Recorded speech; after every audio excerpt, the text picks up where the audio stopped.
Gamers Anonymous, episode 73. This week's feature, if you like Pandemic, try out these games. Our At the Table segment has me going deep underground, Daniel getting euphoric, and Anthony boldly going where no man has gone before.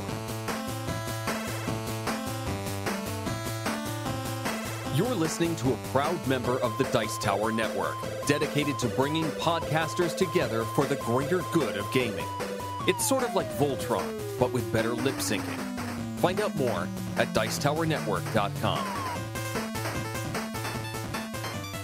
Welcome to Board Gamers Anonymous, the podcast about board gamers and the insane fun we have at the table together. This is Chris. This is Anthony. And this is Daniel. Welcome to the episode, everybody. Before we get started, we wanted to give a shout out to our good friends Dave and Chris for jumping in on the last episode.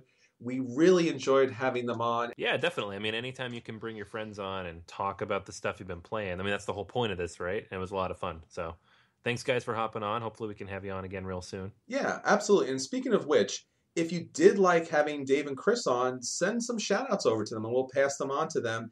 We really want to have them back on. And so that being said, we also wanted to remind you for the very last time, I promise, episode 74 is our listener feedback episode. So just like we had Dave and Chris on episode 72, we want to have you on for episode 74. And I absolutely, positively have to give a big thanks to Daniel for being so gracious to volunteer Anthony during this time. It's important that we all sacrifice what we can to make this sort of partnership work, and I have sacrificed a lot by making Anthony sacrifice. It was really but I'm glad to give for the group. That's leadership, man. You got to be strong. You got to be strong to put someone else out there like that. So happy to do it. Good times, good times. Well, once again, Daniel, thank you for your selfless volunteering of Anthony during this very difficult and troubling times. We definitely all appreciate it. So that being said, we want to let you know once again, our Facebook, our Twitter, our website, boardgamersanonymous.com. It has our email addresses there. It has a place there where you can contact us and post a comment there. Our guild on Board Game Geek, our iTunes account, you could leave us 5 stars. You could put some comments in there. Our Stitcher account. However you can get through to us, we would love to hear from you because we want to have an episode full of your comments, questions, ideas, statements, shout-outs. We really want to make this episode all about you, so we're really looking forward to those comments coming up. And I think, Anthony, we actually have a whole bunch coming in, right? Yeah, we've gotten a lot of great feedback, hearing from people all the time. And, you guys are great anyways. Everybody's always reaching out to us and contacting us. And I put questions out there all the time on social media. People get back to us on those. It's great. We've actually gotten a handful of really good episode ideas from the responses we get just normally. So it's been great to get kind of this influx. And we've actually have a couple people who've hopped on and recorded quick interviews. So if you're listening to this like the first day or two it comes out and you want to do that, hit me up and we'll try to schedule something in. We have a little bit more space available. Or if you have a question or a comment or whatever it is, we will read it. We will share it. That is the point of all this, is to get your voice out there. So hit us up. Absolutely. So with that said, let's get on to the fun part of it. Let's get on to the games. Let's get on to our acquisition disorders. And now, our acquisition disorders. Acquisition disorders? That's crazy! All he needs is the base game, nothing else but the base game. The base game and the expansion. See? Nothing else. Just the base game and the expansion and the promos. The base game, the expansion, and the promos, and of course, the upgraded components. Why wouldn't you have the upgraded components? So the base game, the expansion, the promos, and the upgraded components. See? That's not too much, but maybe, I don't know, maybe you might need the expansion. So for this week, I want to hit a bunch of different acquisition disorders really quickly. First off, I wanted to talk about one acquisition that I recently picked up that a lot of people on Board Game Geek were really looking forward to and are kind of questioning whether or not they should pick that up. That is the Small World Designer Edition. So this is the Kickstarter edition with this beautiful wood box, wood components, beautiful sculptured miniatures that go along with the game. And it's really outstanding, honestly. One of the funniest things was when I finally got this in the mail, I had no idea how big this thing would be.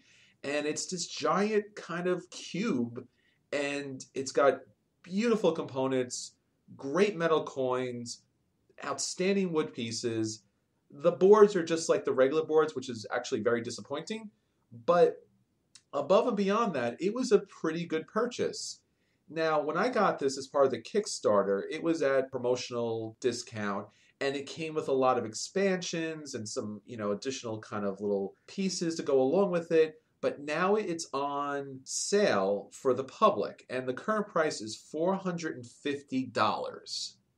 Now, for me personally, when I looked at this, I wasn't too sure if I was going to pick this up to begin with, because I own pretty much everything Small World up to this point in cardboard version, and I wasn't sure if the wood version was going to be really worth the money.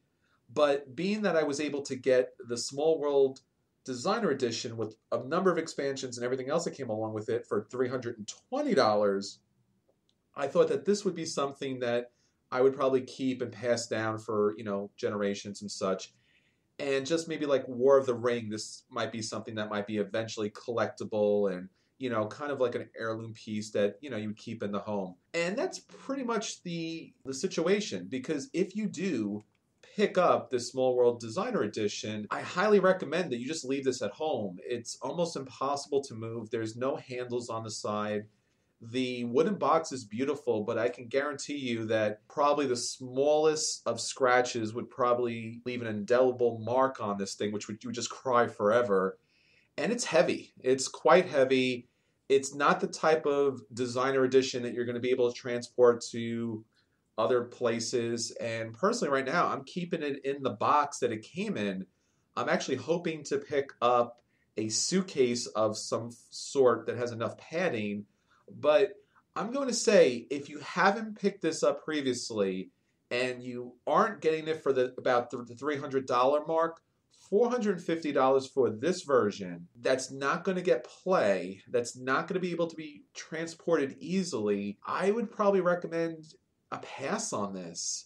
Just because while it does have the beauty, it does have the quality, it does have everything you expect from a Days of Wonder Designer Edition, the base game is so good already. I think that's really all you need at this point. Well, another acquisition I want to talk about really quickly, and honestly, this is just because the miniatures on this really kind of stood out.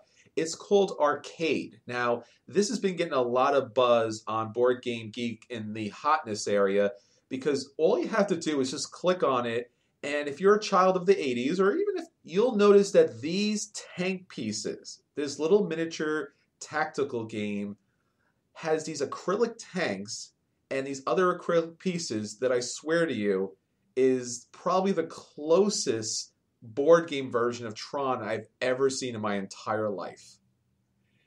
And it looks great. And it's $160. And I'm not picking it up. But it's definitely worth a look. And if this eventually hits the US market and somehow it was kind of a little bit cheaper or became available in a different format, I would have to pick this up if they don't get sued first. So that's Arcade. Something to keep an eye out for. And the final thing I want to talk about is Epic Card Game. This is a Kickstarter project from the people that brought us Star Realms. Now, if you remember Star Realms, it's a 2-player deck building game.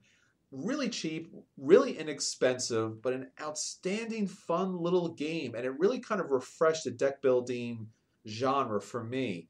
It was about $15 and you could play, with 2 players. The app was free, so you could jump on and play with that. Really smart, really innovative. And now this really boringly titled game, Epic Card Game, is almost a reskinning of Star Realms, but the reskin, the artwork here is amazing. And once again, it's about $15 to $20 if you want to pick up the additional promos. It's on Kickstarter right now, and it wraps up Tuesday, June 30th, 2015. So if you have a chance, I'd highly recommend jumping on right now. They are way, way, way past their pledge goal. Clearly, this was just a pre-order, but this is a game I've played, in the Star Realms version. I'm really looking forward to this, and I have to thank and blame Chris, who was on last episode, because we're friends on Kickstarter, and I see everything he backs, and he drags me into these games. And while I would normally just wait to pick this up at the store because it's definitely going to get produced, the idea that for $5 more you can pick up the promos, I can't resist. I will be backing this game. That's all my crazy acquisition disorders this week. What about you guys? Nice list. Yeah. You just spent like, I don't know, $800 of someone's money out there. I am so sorry. I'm trying to... It's really hard because I love Small World so much. I want everyone to go out and buy this designer edition, and yet at the same time, I just can't do it to you guys. I really can't. Well, if you just can wait a week or two, guys, I imagine this will eventually sell out. There's enough fans out there. They will buy them all. There's no way they're making that many. Just sit on your hands for like 2 weeks. I mean, for me, I thought when I was going to buy this designer edition, the first thing I was going to do was sell all my Small World stuff because I wasn't going to need any more. It's just so massive. I can't do it now. I have to keep both. Borders on a piece of furniture, really. Yes. Yeah, you'd need like a big room, and it's like a permanent installation. Mm-hmm. It is. And I just can't understand why they didn't put handles on this thing because it's so slick and so large and so awkward that you can't easily move it at all. Yeah, for sure. All right. So I have one acquisition disorder this week, and this is it's a game I wouldn't have known anything about except the designers actually shot me an email, I don't know, maybe a month or two ago. It's up on Kickstarter now. It's called Ether Wars. And the whole shtick of the game is that it's an RTS board game, of which there are many games that kind of pitch themselves that way, but it uses dice instead of miniatures. So it's got a bunch of unique dice in the game and call it a dice troop system. But obviously because you're rolling the dice, it's going to affect how those things are placed out on the board. It's a lot of things going on here. It's asymmetrical gameplay with 4 different species. It's got resource management, pulling out different resources and building up your economy and then moving around these different dice based on their actions. So when you look at it at first, you see the board and you say, that looks like it should have miniatures, and it doesn't. But the cool thing is, if you're used to going to Kickstarter and being annoyed at how much money it takes from you, is that makes it a normal priced board game. This game's actually ready to roll. They're not like finalizing artwork or anything. Everything looks really good. And just kind of a really cool cover there too. So it's a game I'm interested to see more of. It's not one I've played, so this is more just my interest level, kind of looking from the outside in and seeing how kind of the board sets up there. It does have a very evocative feel to a lot of other kind of almost neon-ish sci-fi RTS type games. You can see when the board put together there, it's that big kind of multicolored planet with quadranted up. But it'll be interesting to see how the dice play out. Anytime you're using dice as units, it either works really well or not so well. It really depends on how much playtesting went into it, and then kind of how it's going to balance out with the 4 different asymmetrical powers there. So interested to see how this one rolls. I know these guys have been working on this for a long time, so I wanted to give them a shout out. And hopefully, if you're interested in that and want to take a look at it, head over to Kickstarter. Totally silly question here. You said this is an RTS board game. I assume you mean that they're trying to make a board game that feels like an RTS, not a game that actually plays in real time. Yes. Okay. Yeah, they're referencing, the video game genre, RTS. Okay. It's not literally a real-time board game. Because there's that one, it's a Cthulhu game, I think, right? Where you're rolling dice manically and there are a couple of party games that are real-time sort of games where there are no turns. You just go until you get it. Yeah, that would be chaotic. And if you look at all the components on the board here, I do not think that would work. Yeah, I was a little confused at first. That sounds terrifying, but okay. All right. But, I mean, there's a few games I've played that kind of have that real-time element. I mean, again, I have not played this game, so I don't know where that kind of comes in or how it's an element of that. They are using dice. I know we played Steam Park. That was kind of like a real-time element. Everybody kind of rolled dice in tandem. Space Cadets Dice Duel kind of uses a similar theme. Everybody's kind of moving in real time. A couple of other games, Time and Space is a little like that. So it's doable. I don't know if you could do the whole game like that. But yeah, I don't think you could do especially like a strategy game. I feel like that would feel very, sort of a large strategy game. Anything that's supposed to feel significantly strategic as opposed to luck-based. Yeah. I mean, at the very least, you'd have to break it down into turns, short turns. So, yeah, it'll be interesting to see how it works out. But yeah, I think they're referencing the video game genre more than anything. Fair enough. All right, so that's our acquisition disorders for this week. And now, at the table with BGA. All right, so our At the Table this week, we got 3 interesting games for you. Anthony, why don't you take it away? All right, cool. So my anniversary was actually last weekend. So my wife and I, We didn't do very much because children and whatnot. But the one thing that you can do when you have an anniversary is you carve out some time. So my part of that time, that what I chose to do was a board game, of course. So, but I did ask Margaret to pick what game she wanted to play, and she picked out Star Trek Catan. So I pulled that one out. I have not actually played it since I picked it up when it was on clearance at Target. So it means it's been sitting there for like a year. When she picked Star Trek Catan, you knew how right you were to pick that. Yeah, one. right. As and there's people listening right now, as your like, life not mate. fair, dude. It's like that Indiana Jones scene in The Last Crusade where you're picking up the right chalice. Chose wisely. Yeah, I mean, she's a huge Star Trek fan, so that was like when I first grabbed that at Target. She's like, "Oh, I didn't know that," because we'd also play Catan, and she's like, "Oh, that's great! I didn't know they made it together." And I'm like, "Yeah, it's the same game, just with these extra cards." And it's funny because the box for Star Trek Catan says 3 to 4 players, but you can play Catan with 2 players. It's not great with 2 players, by the way, but we enjoy it because we're not too ruthless. There's not really much trading, so it's all about the dice rolls. But hey, can you give me some sheep so I can beat you? No, okay, I'm not doing that. But we just played without those cards, without the cards. Okay. Kind of with 2 people, it would have thrown things off a little bit. But it was fun, Both of us got to spend the whole time referencing the cards and trying to remember what all the differences were. That's the tough part about Star Trek Catan is you're like, all right, so which one's the sheep? Is that the tritanium or the lithium or the what oxygen? What is this? Like it's all color coded differently. And then all your roads are the Starship Enterprise, and you keep thinking that should be the city, but the city's not. The city is like these weird pillars, and it's not even like a space station. It's just the pillar, but then you put the space station on top of the pillar. It all makes perfect sense once you've played through it, but the first time through, you're like, wait, hold on. All of this is wrong. And yet it's still so awesome because you get all the little Star Trek pieces all over the board. I like it. The rules are exactly the same as Catan, so I don't need to go through any of that or review it. I think we actually reviewed this. Yeah, episode 14. But it's a fun game. We had fun, and it's one of those things that you can just kind of pull out, and everybody knows how to play Catan, but it's a different version. So people they're excited to do something different with the game they already know. The major difference, like you said, other than the reskinning, is the choice of player powers when you start off. Yeah, so you got all these cards. It's all the different characters from the original series and the movies. And you pick a card. They'll be laid out. Everybody picks a card, and the card will have something in it like, you're immune from 7s this turn. But you actually have to activate that card. If you activate it, you flip it over. If you activate it again, it goes back to the pool, and you have to pick a new card. So you can't just keep using that power. If you use it up, it goes back to the pool. Someone else can take it. So the cards rotate around a little bit. A couple of them are more powerful than others. I don't remember all the exact powers, but I know Spock was pretty good. People fight over that one. So this was the base game, not the new map, right? No, I never picked that one up. If only because I never actually got this one to the table since I bought it. But sure, there is the new maps, right? Yeah, I have the new maps. I haven't gotten that to the table yet either, but it's supposedly the whole Star Trek universe kind of laid out, and it still plays like Catan, but it doesn't have that kind of round kind of board. It's kind of spread out, and there's just some spots where if you build a starbase, you get a victory point. So it's kind of remastered a little bit. That's cool. Yeah, I definitely want to try that one out because I know there's a lot of cool things you can do with Catan. I really never got into all the different varieties and variations of it other than like the player power part.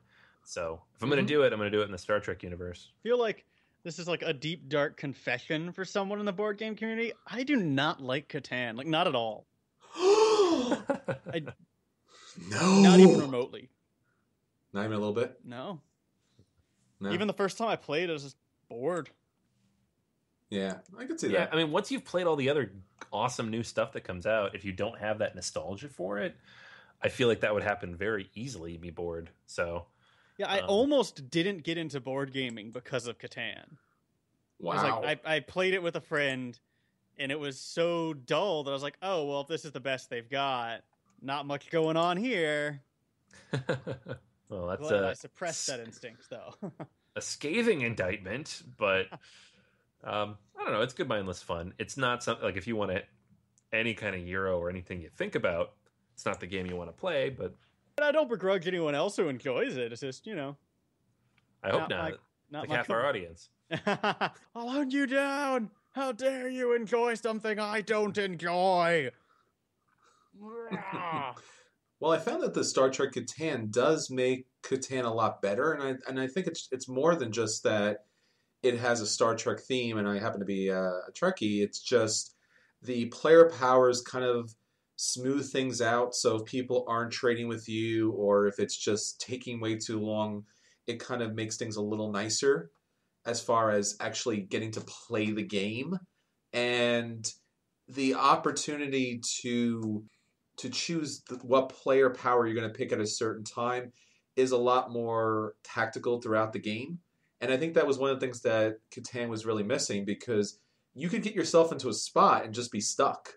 And you're there for a really, really, really long time. And it's also one of those games that it's based upon trading. And if you don't have a group of people that are really interested in trading or really strategic with their trading, it breaks down rather quickly. Yeah. Well, a game that I was able to get to the table this week is the Phantom Society. This is a game by Aiello, and it was something that I really wanted to get to the table. Now, I was able to pick this up through the famous Barnes & Noble slash and burn sales that they tend to have.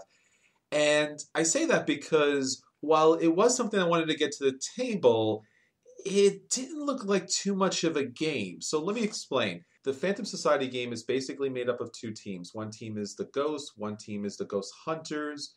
The Ghosts secretly place their ghosts under these cardboard squares, and then throughout the game what they'll do is destroy rooms that are adjacent to their ghost that is hidden. And the Ghost Hunters are flipping over these tiles in order to discover which room the ghost is in. If the Ghost Hunter discovers the ghost, that ghost is inactive, and if they discover all four ghosts, that round comes to an end. If the ghosts are able to destroy $45,000 worth of rooms, they win. If they're not able to do that, the Ghost Hunters win. But as the Ghost Hunters are flipping over these tiles, every time they do so and not find a ghost, they've destroyed the room and they have to pass that tile over to the ghost. So it is possible to kind of give the game away if you're not really thinking strategically, if you're not. I played this with family and it was okay. It's a very light kind of activity game. I don't know if I would consider this a game as much as I would an activity, but it's worth the play. I don't know if I'll come back to it. This is probably something more along the lines for younger people, but the artwork is great, and it's a fun time, at least once or twice, but I think that's about as far as the game goes. And that is the Phantom Society. How about you, Daniel? Anything hit your table? All right, well, so not this week, but last week, I had Euphoria hit my table. Euphoria, Build a Better Dystopia. And Euphoria is one of the games I picked up at auction back at Dream Nation. I got it for a steal, less than half of its MSRP, so, good time. And finally got it out. Euphoria is a game where you place workers who are dice to procure resources, spend those resources on developing marketplaces, or spend those resources on grabbing control of land in one of the 4 districts that are sort of doled out to various castes of people in the dystopian society of tomorrow. Your goal is to place your 10 influence markers representing your rise from a sort of like a middle management henchman in the dystopian bureaucracy to Lord of all. As quickly as possible before other players do. You do that through building marketplaces, through exerting your influence at those marketplaces, and through a couple of other abilities from certain cards and that sort of thing. It's a bit of a fiddly game, so I'm not going to go much deeper than I have into the rules because we'd be here a while, which is, in my view, probably the biggest warning sign about Euphoria. The biggest thing to look out for is it is fiddly. There's stuff to keep track of. There's a lot of stuff to keep track of, and it's easy to forget things. Now, luckily in this game, when you forget something, more often than not, it just hurts you. At least that's been the case for me, is when I forgot something, I forgot things that benefited me, not hurt other people, right? So I didn't have to be like, oh, yeah, I'm sorry. Haha, you're actually losing. It was more, oh, look, I shot myself in the foot. Oh, well, that's fine. Even when Rado played through, he forgot a bunch of stuff. Everybody forgets stuff when they play Euphoria the first couple times. Meh, no big deal. But I had a really good time playing Euphoria. I will point out that we played with the worker cards from the very first edition, or the recruit cards from the very first edition, which have now been replaced. And I have the replacements, thanks to Anthony, who gave them to me since he doesn't have the base set. And any future printings of the game have these modified, sort of rebalanced cards. So our play was a little bit unbalanced, partially because I think 4 or 5 of the 16 cards that have been replaced all hit the table, and they hit the table like bunching in people's hands. So one person got 2 or 3, another person got 2 or 3, and then everyone else had sort of lower end cards. But overall, I had a really great time. It's a game I really want to bring out again because was a little bit hard to enjoy the first time I played it because I was teaching the game, and because it's so fiddly, that meant I had to pay a lot of attention to things other than actually playing the game. But even so, I had a good time. Chris, Anthony, you guys are there. What did you think? Yeah, I mean, it was an interesting game. I knew it was going to be a little fiddly because of how long it took us to kind of get through the rules, and the group of players there are very experienced with these types of games, and we had to go back to the rulebook a couple times and kind of rehash a couple things as you told us, and it was well taught. That wasn't the issue. It was just so much stuff on the board, stuff everywhere. Once you get into it, though, it's all relatively intuitive. It all makes sense. Nothing is like I never had a problem where I was like, oh, I forgot that was on the board. It's just it's a worker placement game with dice, so you just have to kind of keep track of where everything's at. But like to Daniel's point, yeah, you do forget things or options, especially with the player powers you have. I think at the end I had 3 player powers in front of me from the recruit cards. I was only using the one, that being the one that kind of was super broken and helped me win the game. But in general, it was enjoyable. I could tell there were some issues. I have a hard time passing judgment when I know that card and some other cards were a little off. And in that particular case, that card did win me the game. By how much, I'm not sure, but that was like how the game ended. So it's a little tough to make judgment calls on that side. The game did end really fast. Once you start ramping up points, like I think the last 2 or 3 rounds of the game, for me, I kind of just doubled my points and we were done. So I could tell that was a little frustrating for other people who were still not quite at 80-90% on their engines yet. So a little fiddly, obviously some balance issues that were addressed, so I just need to play with those new cards. I do want to play it again though. It's not a dodge for me. I'd like to play. I don't think I'd pick it up necessarily. There's a lot of other worker placements I like better, but I think it's got enough cool, interesting things and a lot of different replayable options that it's worth playing through. The board's beautiful. The dice mechanic is really smart. I like the theme a lot. It's really interesting, this kind of dystopian future and all these different factions, and it's reminds me of so many different sci-fi movies, and it's so interesting. And obviously it has the great components, especially if you pick the deluxe level up. But I think that the fiddliness of this game, and there's so many things to kind of manage and keep track of, really does diminish this game quite a bit. I look at this game like this is Viticulture. This is the other Jamie Stegmaier game. And then he did a refined version of Viticulture, Tuscany, which people still like Viticulture, but everybody that I met, everyone I've read has said that Tuscany is the polished version of this. And I would really like to see Euphoria to get a cleaned up, more polished version, because I think there's so many good things about this game, but it just gets bogged down in its good intentions, and the game kind of like it's a bit of a you have to slog your way through it a little bit, and it's a shame because I think that maybe with an expansion or maybe with like a Tuscany version of this game, I think it would really spruce the game up a lot. Yeah, I think there is room to improve, but I think maybe a little more positive on it. But I own it, so I have to love it. It's my baby. Yeah. It's your child. Of course you do. So this is what I got to the table this last gaming session. All right, so that's everything for At the Table this week.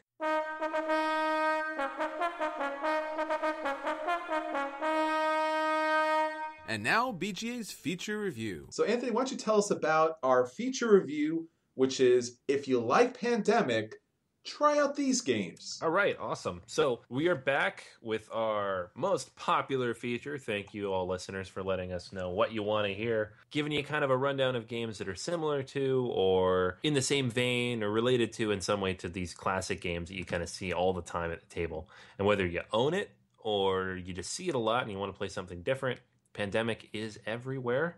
So this is a good one. So Pandemic, it's the classic co-op game in which you are trying to cure the world of various diseases before the world is completely overrun and there's not much left you can do. So it's a cooperative game in which you are collecting different cards. Those cards will match the colors of various diseases on the board. At the same time, every time a person takes a turn, you're going to be flipping other cards that may include potential, there's epidemics you might have to face, but there's also cards that are going to flip that are going to show you where you're going to place new cubes around the board.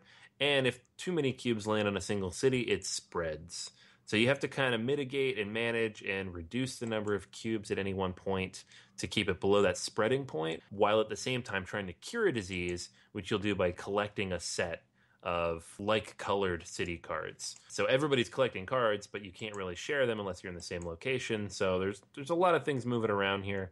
It's a relatively easy game to teach. It's a game that a lot of people get into early. It's usually one of the first co-ops people sit down to, either this or a handful of other games we might mention here.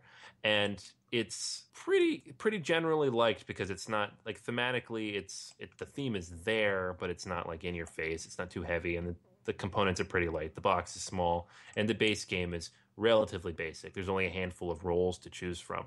So what we wanted to do is take a look at a handful of the mechanics here. The set collection aspect, the variable player powers, because in the game, every player is going to have a different role that they'll play, which is kind of like a bonus. You can either move further or build faster or whatever it is. And then the co-op nature of the game, kind of what it's best known for.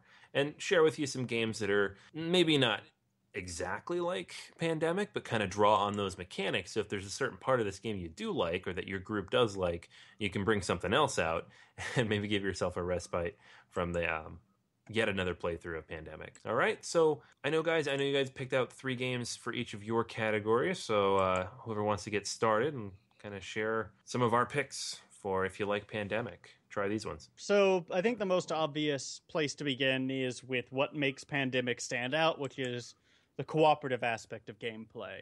Now, I'm just going to footnote that we're going to save one very obvious entry in this list for later because it's exceptionally special in this regard.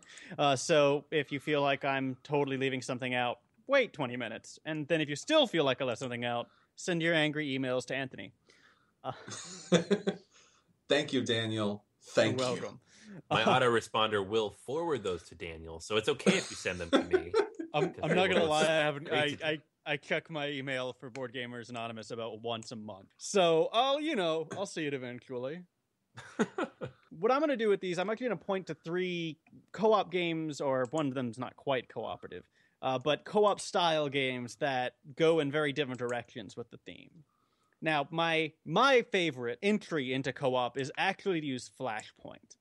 And I think that makes it an obvious entry in this list of, if you like Pandemic, try this. Because Flashpoint is accessible to newbies, like Pandemic is. In fact, I think it's more so. And it's also more charismatic, right? You've got these little figures you move around, you save people, and you see faces as opposed to cubes disappearing. There's fires and explosions and puppy dogs and a fire truck. It's awesome. And it scales in difficulty really, really well. Flashpoint is one of those games that can go from walking through a meadow on a pleasant evening to walking through a meadow on a pleasant evening right before the nuclear reactor burns down and, the end of the world. It really, anywhere in between those two extremes, it can hit that difficulty metric pretty much on the nose. So Flashpoint's a game I highly recommend you play if you like Pandemic, if you find that you like cooperative games.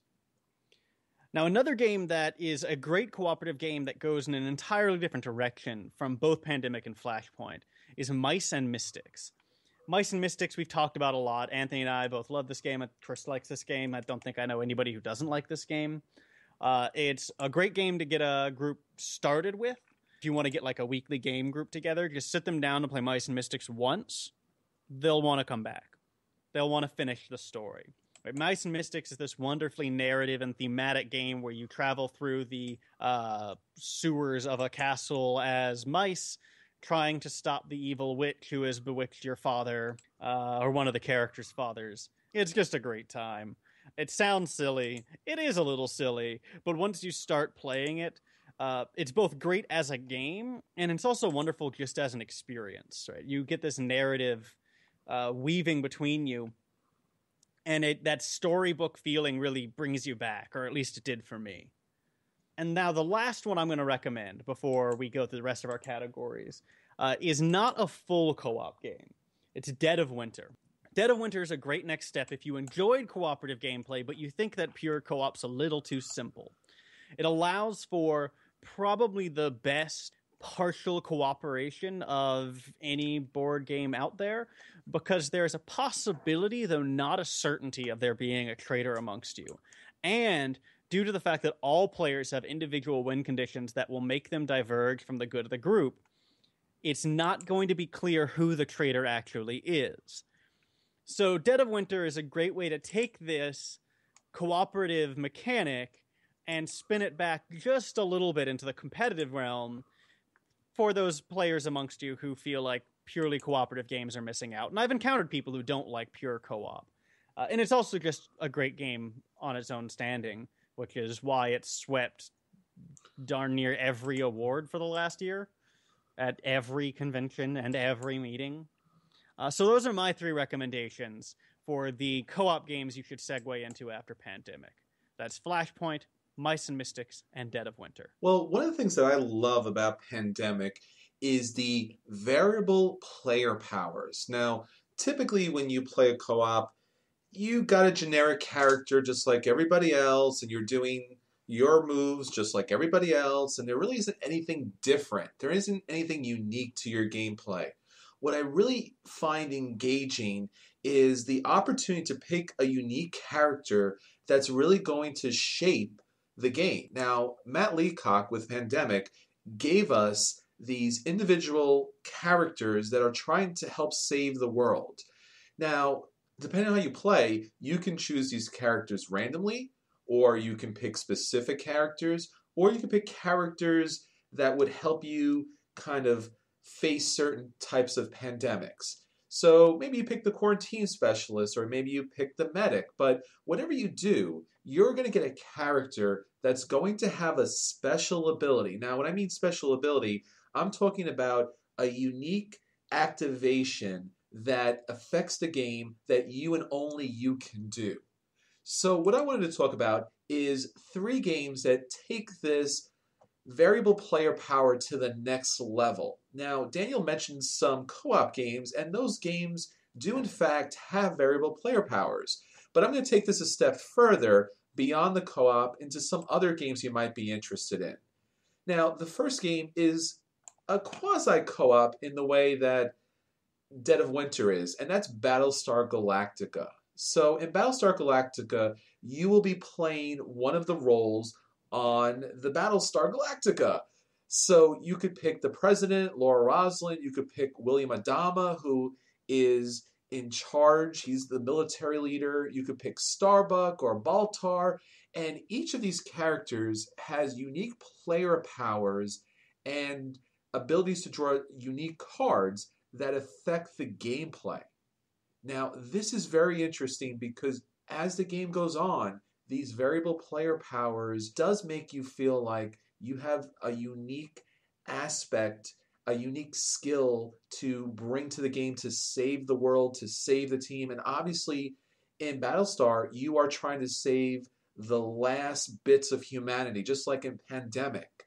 So this game has wonderful richness to its player powers, and it really does give each and every game a different feel.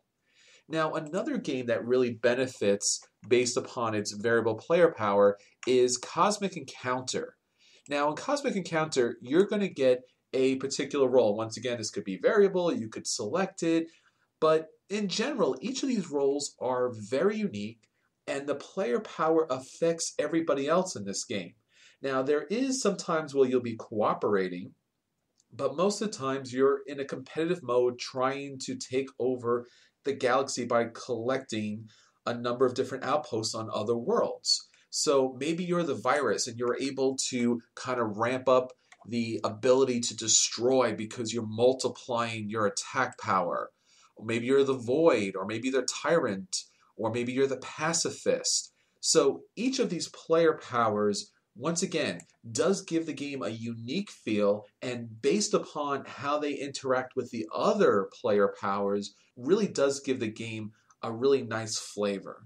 Probably the granddaddy of all kind of multiple player powers has to be Small World, but I'm going to talk about Small World Underground because I don't think it gets enough love, and I think when you're thinking about pandemic, when you're talking about this kind of universal destruction of the world and all these darkness that's kind of spreading out there, I think you're thinking about Small World Underground. Now, what's really interesting about Small World, and especially here with Small World Underground, is you're going to start the game off with a special race. Once you choose this race, you're going to play that special ability. Now, you can be the Drow, you can be the Cultists, the Flames, the Kraken, the Gnomes, the Liches, the Lizardmen, all great types of races and powers, but at some point, the power's not going to be useful, and the race is going to get sped up, and the race is going to get used up, and then you're going to get to pick another unique player power. And as the game goes on, you'll be able to pick usually about 2 or 3, sometimes 4 of these unique player powers. So if you're looking for a game with richness of different player powers, I can't recommend Small World Underground enough. It has some great characterizations, some great special abilities that affect the board and affect each other. And once again, trying to kind of save or control or take over that Small World Underground version. Anthony, what about you? All right. So the third mechanic we wanted to touch on is set collection aspect, how you actually beat the game. During the game, you're going to be collecting various city cards into your hand, and they all have a color on them. And the goal is to get at least 5 of those colors together in one person's hand, and then be able to go to a research station and cure the disease. So it can be very challenging because you can only have 7 cards in your hand at any point in time, and actually getting together in any one city and trading cards can be tough and make it hard to actually go get rid of those cubes elsewhere. So a lot of juggling going on for the set collection aspect. So there's 3 games I wanted to talk about, all of them using set collection as a major mechanic in the game, but in different ways, obviously, kind of adjusting that formula depending on the type of game. And this is a mechanic you actually see in a lot of different games, and it's generally not the primary mechanic because it's such a kind of a common used option in games. So I could have thrown a lot of games out there, including some games that might actually make it to this feature in the future. I'm not going to do those. I'm trying to be a little more creative and find games that can stretch a little bit. But one that I think is really good and kind of fits into that entry level area, and a lot of people like it. Some people don't, but it's a game that's easy to teach to any kind of new gamers. It's a unique game, got a lot of buzz in the last couple of years, and that's Hanabi. So Hanabi is all set collection. That's all you're doing. You're trying to get all these cards into specific sets and score them out. But the difference is that you are trying to help. It's cooperative. Everybody has hands or cards in their hand, but they can't see them. You can see other people's cards. You're trying to communicate with them in very subtle ways, in a very specific way, and a mechanic we've actually talked about a little bit before, Chris, in terms of like where do you stop giving information and how do you set a line on that. It can get a little frustrating, but it is a very fun game if you get the right group together. It's very heavy on the deduction side. If you play it right, it's a lot of fun. And you get that cooperative aspect. So if you've played Pandemic and you want something new that has that set collection aspect, Hanabi kind of has that for you. Another game that has set collection to some degree, and it's actually more of a stock building game, but I really like how you build the stocks over time here, is Airlines Europe. This game was recently reprinted here in the last year or so. And as you play the game, you'll be collecting sets of stocks as cards, and those represent airline companies, but you score different times throughout the game. So scoring cards will come up out of the deck, and those who have the biggest set of stocks for that company are going to get the most victory points. So how you play the game is going to depend on which stocks you're pulling, and then you're going to make sure you get the right ones. You're trying to build a set of the ones that have the most value for you. and you're competing with everybody else to get those cards. It combines a lot of mechanics into one game, but that aspect of it, the aspect where you're trying to pull all those different stocks together, collect a set that's going to be the most valuable for you, depending on how many everybody else has, is kind of the part that really got, captured my attention. And then the third game, and Daniel will like this one, is Bonanza. Woohoo! So Bonanza is Uwe Rosenberg's first game, I believe, if not first, very early. And it's completely unlike anything else he's done. It's different because it's a set collection game. It's basic. It's easy to teach. What you're trying to do is... So what you're going to do, you're going to have a hand of cards. You have to play those cards in the order that you draw them. But you're also trying to create sets that you can then harvest, so you get the points from that.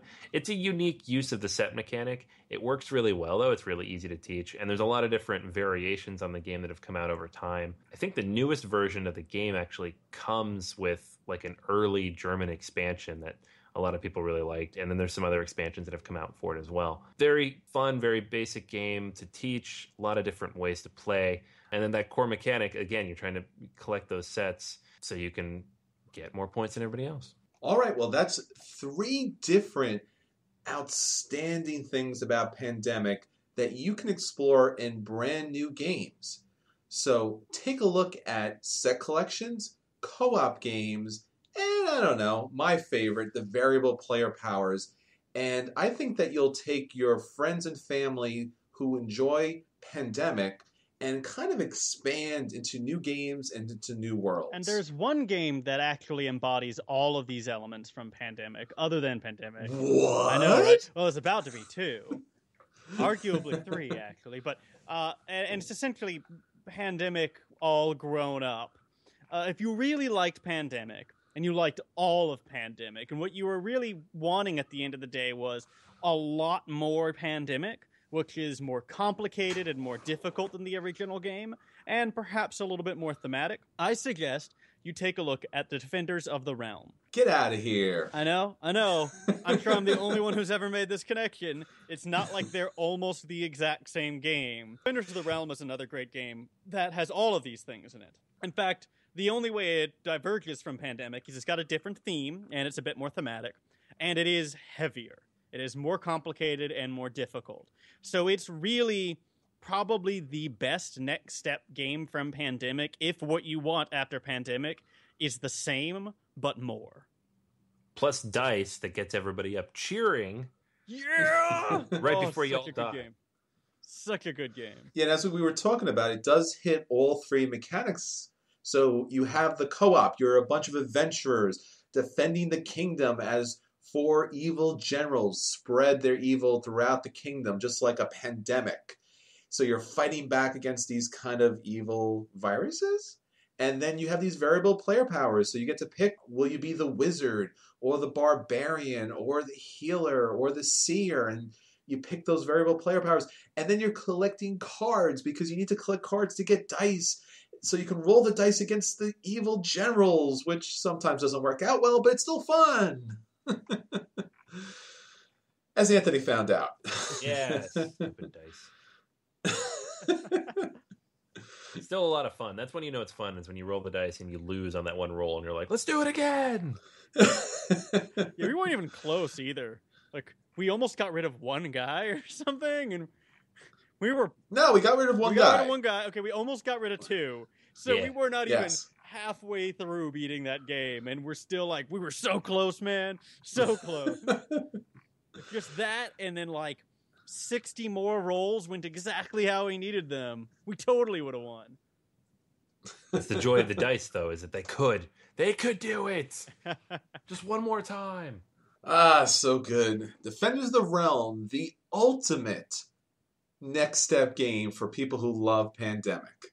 All right, so that's everything for this week. Be sure to keep in contact with us on Facebook, Twitter, BoardGamersAnonymous.com, our guild on Board Game Geek.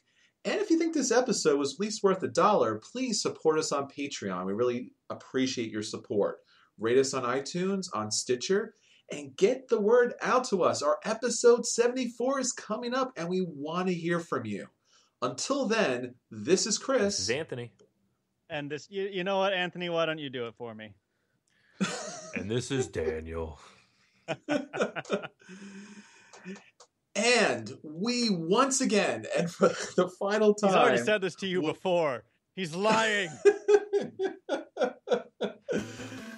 And we will save you multiple seats at the table if you can use your variable player power to cooperate with your friends and family and collect them in a set so that they can join us on our listener feedback episode number 74.